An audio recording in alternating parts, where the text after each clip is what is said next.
Assalamualaikum warahmatullahi wabarakatuh. Alhamdulillah ala ni'matil Islam wa taufiqihi wa kafa biha min ni'mah. Alhamdulillah ala kulli hal wa astaghfirullah min kulli dhanbin azim wa atubu ilaih.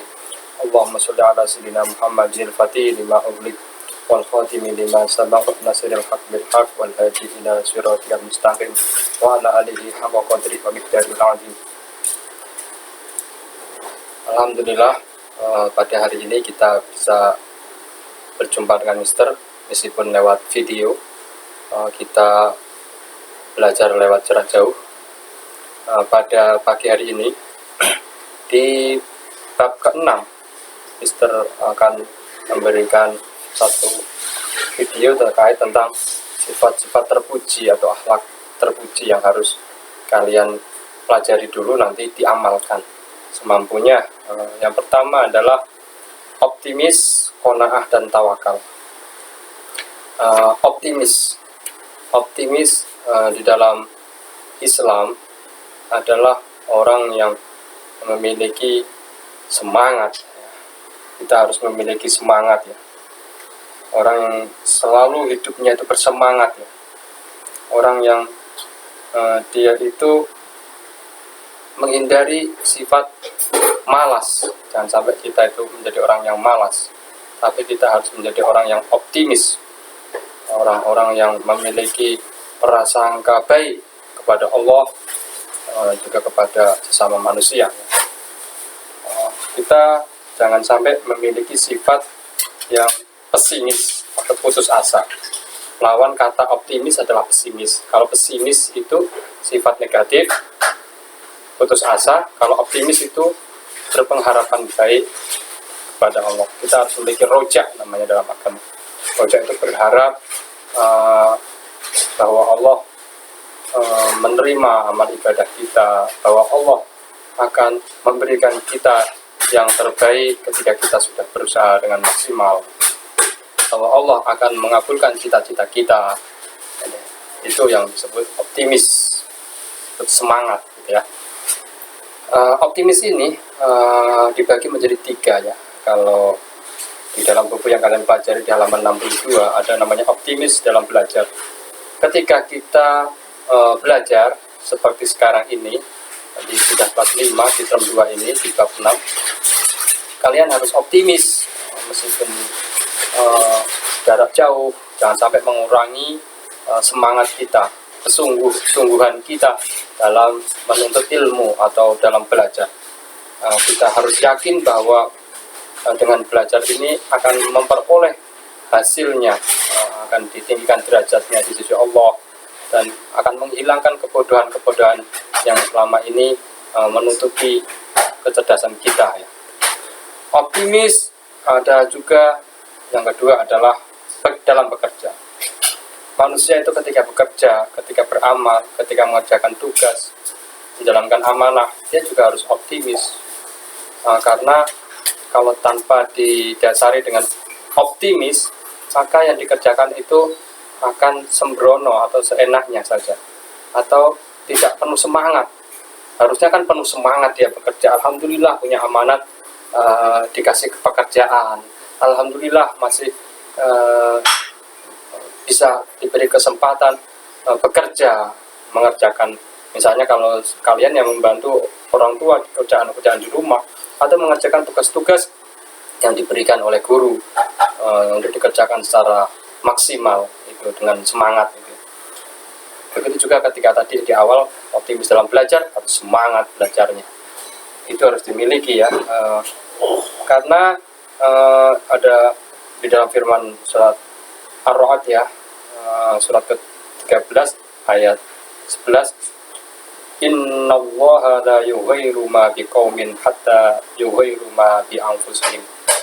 Sesungguhnya Allah tidak akan mengubah keadaan suatu kaum sebelum mereka mengubah keadaan diri mereka sendiri.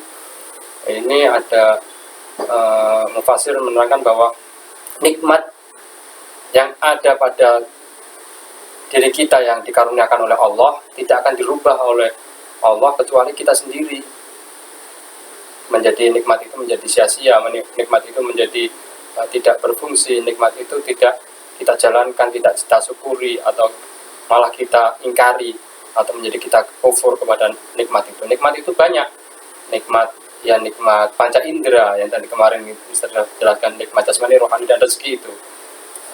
Nikmat itu harus kita syukuri ya, supaya tidak hilang nikmat itu, supaya nikmat itu terus bertambah. Sebenarnya ayat itu menjelaskan tentang itu, tapi ini dipakai dalam untuk berusaha.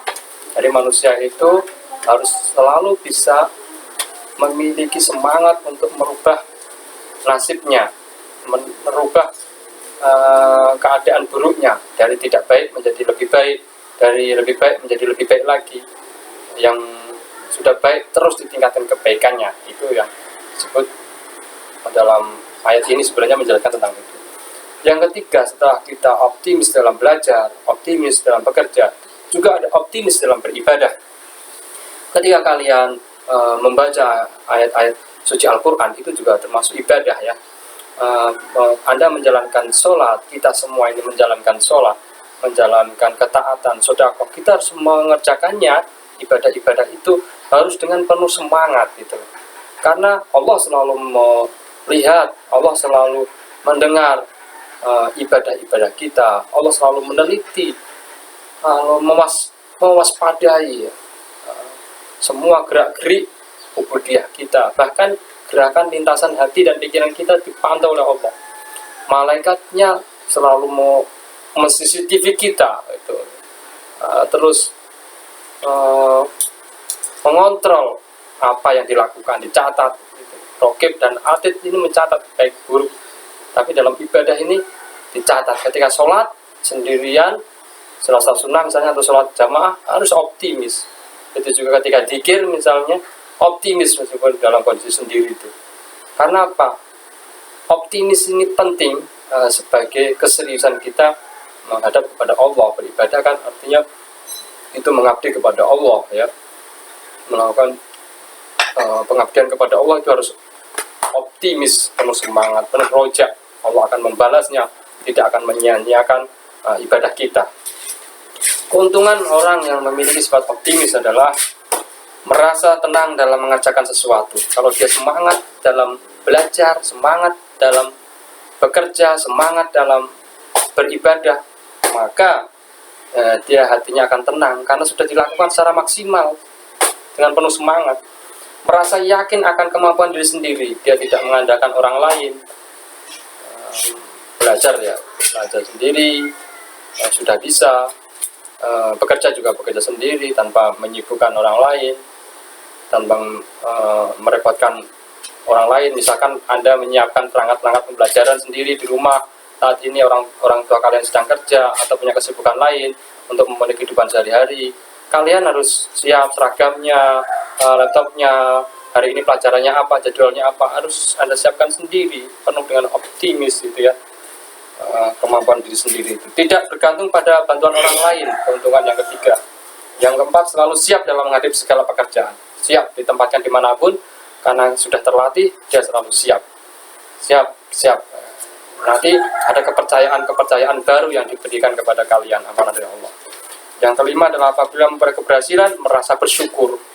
Kalau berhasil dari sisi pekerjaannya, dari sisi belajarnya, dari sisi ibadahnya, dia syukur ke Allah, bersemangat untuk bekerja agar hasil yang diperoleh kita akan meningkat. Kalau orang memiliki sifat optimis dalam bekerja misalnya, ya pasti akan meningkat. Meningkat apanya? Bukan meningkat pekerjaannya saja, meningkat penghasilannya dari sisi pekerjaan itu. Yang keenam, apabila mengalami kegagalan, dia akan memiliki rasa sabar yang lebih, karena tahu betul bahwa atas pertolongan Allah dan semua kebaikan datangnya dari Allah, keburukan juga pada hakikatnya itu datangnya dari diri kita sendiri ya. Kalau ada keburukan ya, kalau ada kebaikan datangnya dari Allah. Itu yang diantara keuntungan sifat memiliki sifat optimis atau roja atau pengharapan baik kepada Allah. Sifat yang kedua yang harus kita miliki dalam pelajaran hari ini ya, kita halak ini adalah sifat terpujinya adalah qanaah. Qanaah adalah memiliki rasa hati yang cukup, atau kita tidak tomak, tidak rakus terhadap apapun itu. Jadi penting memiliki perasaan qanaah ini. Jadi semua para orang-orang soleh pasti memiliki rasa qanaah, merasa cukup. Dia hatinya itu cukup dengan apa yang dimiliki hari ini. Tapi bukan berarti dia tidak bersemangat, tidak optimis dalam bekerja. Dia semangatnya melebihi orang-orang yang tidak mengenal tentang kata optimis, kata qanaah. Jadi dia rela, qanaah itu rela menerima apa yang dimilikinya. Bukan berarti malas-malasan ya orang yang qanaah itu. Tapi hatinya itu menerima hari ini, disyukuri betul, tidak pikirannya tidak rakus kemana-mana soal harta dan sebagainya. Itu ya, orang memiliki sifat qanaah pasti memiliki sifat tidak rakus. Jangan sampai menjadi orang yang rakus, juga tidak boleh menjadi orang yang malas-malas ya, atau bermalas-malasan. Karena orang yang memiliki sifat qanaah, ya insya Allah Allah akan ridho kepadanya.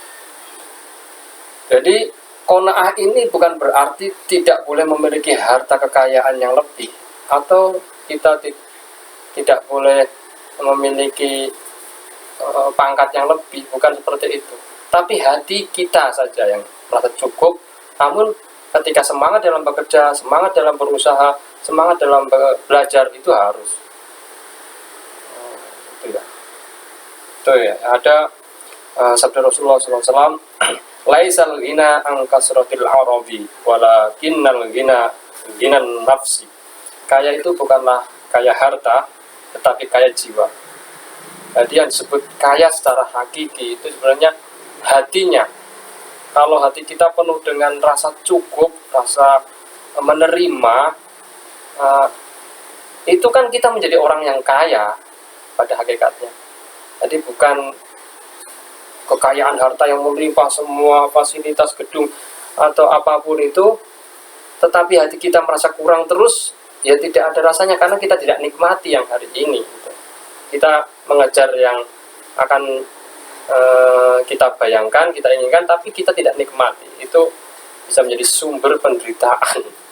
Keinginan adalah sumber penderitaan, kata salah satu musisi di Indonesia, kan Fals apa siapa. Itu benar itu. Keuntungan sifat qanaah, giat berusaha dan bekerja. Kalau orang memiliki sifat qanaah, kerjanya rajin, tapi hatinya tenang ya. Karena apa? Tadi urusan hati itu ya. Rela menerima apa adanya, dia rela menerima apa adanya. Bagiannya seberapapun diterima. Gitu. Yang tiga, bersabar jika mengalami kegagalan. Orang yang qanaah itu kalau lagi gagal bekerja dalam belajar, coba lagi terus. Gitu. Tapi dia tetap sabar. Sabar itu bukan terus nggak nyoba lagi, coba terus usaha. Bersyukur jika mendapat kebahagiaan. Ini penting, sabar ketika diuji musibah, syukur ketika mendapat kenikmatan. Tidak berpengaruh oleh tipu daya dunia. Tidak terpengaruh oleh tipu daya dunia. Jadi dunia itu apa sih? Dunia itu segala yang kita rasakan itu. Kalau orang-orang ahli sufi atau itu, nantilah, belum nyampe ke sana kalian. Ini soal tentang itu. Dunia itu ya yang hari ini kita nikmati, ini namanya dunia. Itu namanya, itu ada jebakan-jebakannya. Dunia itu sangat menipu sekali, jeratan-jeratannya. Nanti orang bisa menjadi hubud dunia kalau diturutin terus-menerus. Hubud dunia itu hatinya terlalu cinta kepada dunia atau gila-gila kepada dunia. Dunia itu bisa diibaratkan harta, tata, wanita, atau bukan hanya itu sebenarnya. Ya segala sesuatu selain Allah sebenarnya disebut dunia sebenarnya ya.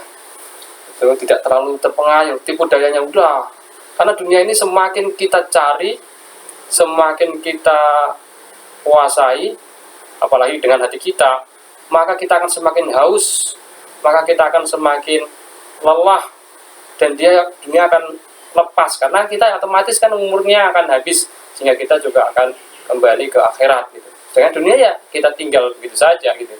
Tapi kalau kita biasa saja menghadapi dunia, ya amanahnya kita jalankan, kita berusaha dengan rajin, maka ya kita memiliki rasa qanaah tadi, cukup itu yang akan kita bawa. Tidak atau terhindar dari sifat rakus, iri hati. Orang yang qanaah nggak mungkin itu memiliki sifat rakus. Orang lain hartanya pengen diambil, kekayaannya pengen diambil, jabatannya pengen diambil.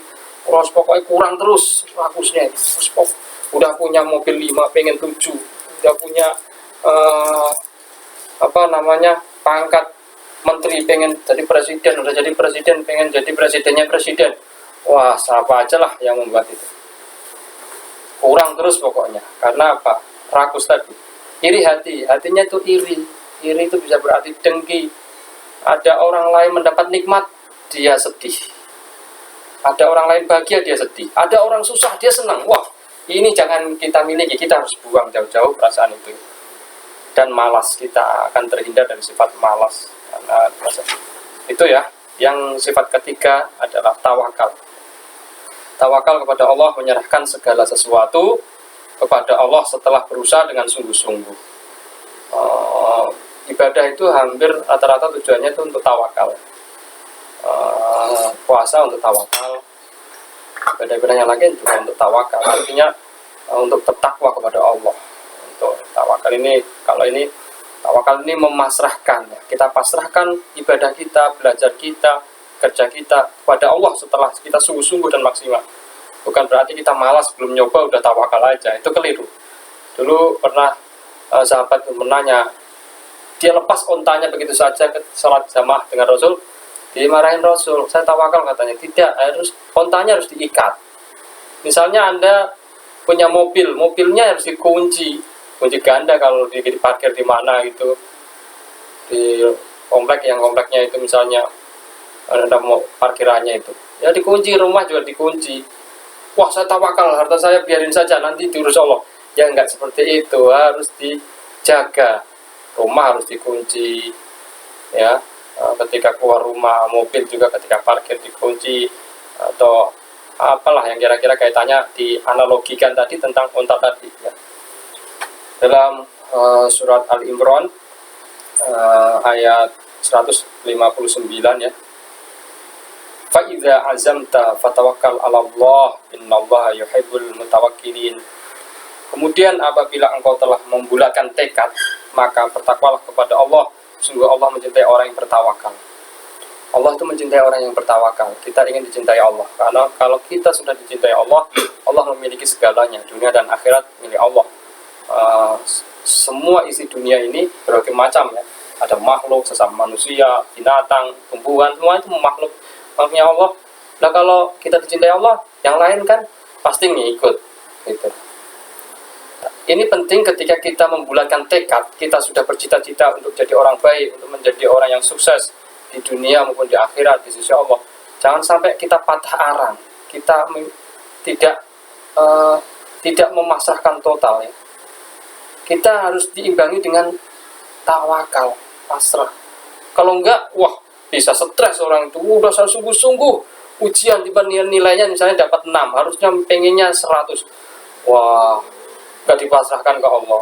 Kalau sudah bersungguh-sungguh, pasrahkan hasilnya kayak apapun, dipasrahkan. Kalian sudah bekerja maksimal, tiba-tiba kok cuma dapat ini, ya tetap dipasrahkan ke Allah. Bisa nyoba lagi, misalnya. Karena ada hikmah-hikmah besar di balik namanya tawakal kepada Allah SWT. Jadi orang tawakal itu bukan meninggalkan usaha atau ikhtiar ya. Ini nanti jangan sampai salah paham atau gagal paham. Atau tanpa usaha sama sekali, itu juga tidak. Tapi setelah dia maksimal. Jadi yakinlah bahwa Allah akan menolong kita. Yakinlah bahwa setelah ada pertolongan dari Allah, kita kuat belajar, kita kuat beribadah, kita kuat bekerja, kita kembalikan kekuatan itu pada dasarnya dari Allah gitu. Ya, kekuatan itu datangnya dari Allah gitu ya. Usaha itu kita dituntut usaha, kita harus berusaha secara maksimal karena tugas kita ya berusaha. Soal dibalik usaha itu yang menentukan Allah. Jadi ada man proses, God this process. Manusia berusaha, Tuhan menentukan, gitu ya. Tuh. Kalau kalian sakit ya berobat, jangan sampai sakit pasrah kepada Allah, ya enggak, harus yang menurunkan kesembuhan memang Allah, tapi kan kita diwajibkan untuk berusaha atau berikhtiar mencari obatnya, gitu ya. Itu jangan sampai kalau udah sakit, wah pasrah aja, salah paham itu namanya ya. Itu pada hari ini tentang tawakal. Keuntungannya adalah sifat tawakal, giat dan bersemangat dalam bekerja. Ini tadi qanaah, dan apa namanya tadi, setelah qanaah tadi ada tawakal, ada lagi optimis, itu semua ada keuntungannya. Kita giat dan bersemangat untuk bekerja atau dalam bekerja. Kedua, senantiasa berserah diri kepada Allah dengan berdoa. Kita tidak boleh sombong. Orang sombong itu meninggalkan doa. Doa itu menandakan kita itu masih memiliki sifat perasaan rendah hati. Kita itu makhluk yang hina, kita tidak punya kekuatan apa-apa kecuali diberikan oleh Allah. Nah, maka kita berdoa. Doa itu nanti yang ngabulkan kan Allah, gitulah. Itu kita, karena berdoa itu termasuk ibadah kepada Allah. Bersyukur yang ketiga itu jika mendapat kebahagiaan dan bersabar apabila mengalami kegagalan. Itu keuntungan orang yang bertawakal kepada Allah, karena dikembalikan kepada Allah. Gagal dan suksesnya itu penyebabnya adalah Allah Subhanahu wa Ta'ala. Bahwa nanti di dalam kegagalan itu kita evaluasi, kita memperbaiki diri, kita mencari yang terbaik, itu iya. Terhindar dari sifat sombong, karena keberhasilan bukan dari kita sendiri, bukan usaha manusia saja dengan manajemen yang rapi, profesional semuanya ini sukses, bukan, tapi karena Allah Subhanahu wa Ta'ala. Bangsa ini merdeka atas berkat rahmat Allah Subhanahu wa Ta'ala. Meskipun para pejuang mengorbankan semuanya, harta, jiwa, darah, semuanya untuk supaya Allah rubah ini takdirnya bangsa ini yang dulunya dijajah menjadi tidak terjajah lagi, menjadi orang yang merdeka. Begitu juga diri kita, hati kita harus kita merdekakan dari nafsu, dari dunia, dari godaan setan dan lain sebagainya. Maka kita tawakalkan kepada Allah. Yang kelima, tidak gelisah tetapi selalu tenang dalam menjalani kehidupan sehari-hari. Fenomena kehidupan ini selalu berputar, senang, susah, itu pagi, siang, malam. Kita jangan sampai terjebak dengan itu. Itu semua kita jawab dengan tugasnya. Kalau siang harus apa, kalau malam harus seperti apa. Itu kalau masih usia seperti kalian ini, kita semua ini masa belajar jangan sampai putus asa dari bangun tidur sampai tidur kembali. Kita belajar terus menjadi orang yang lebih baik. Dari turun buean sampai liang lahat, kita terus belajar menuntut ilmu, dan kita pasrahkan nanti hasilnya. Allah menempatkan kita di mana, itu kita tetap tawakalkan kepada Allah sehingga kita bisa menjadi orang yang hatinya tenang, tidak gelisah. Itu saja. Semoga ini pelajaran ketiga sifat terpuji yang kalian harus miliki, ya, adalah optimis, selalu berpengharapan baik, bersemangat dalam hidupnya, qanaah, rela menerima apa adanya, merasa cukup atas karunia rezeki yang telah diberikan Allah kepada kita, tawakal menyerahkan segala sesuatu kepada Allah setelah berusaha dengan sungguh-sungguh, dipenuhi dengan ikhtiar. Kalau gagal, usaha kembali. Ini semua bisa kita miliki, kita bisa jadikan jangkar dalam kehidupan kita untuk mengaruhi kehidupan kalian nanti ketika menjadi orang dewasa, baik di Indonesia, baik di luar negeri, maupun dimanapun kalian nanti akan menggapai cita-cita itu. Kalian pegang dan gunakan sungguh-sungguh tiga sifat terpuji ini. Dari Mister, mohon maaf apabila ada kesalahan atau kata yang membuat tidak nyaman atau ada yang keliru. Yang baik datanya dari Allah. Wallahu muwaffiq ila aqwamit thoriq. Assalamualaikum warahmatullahi wabarakatuh.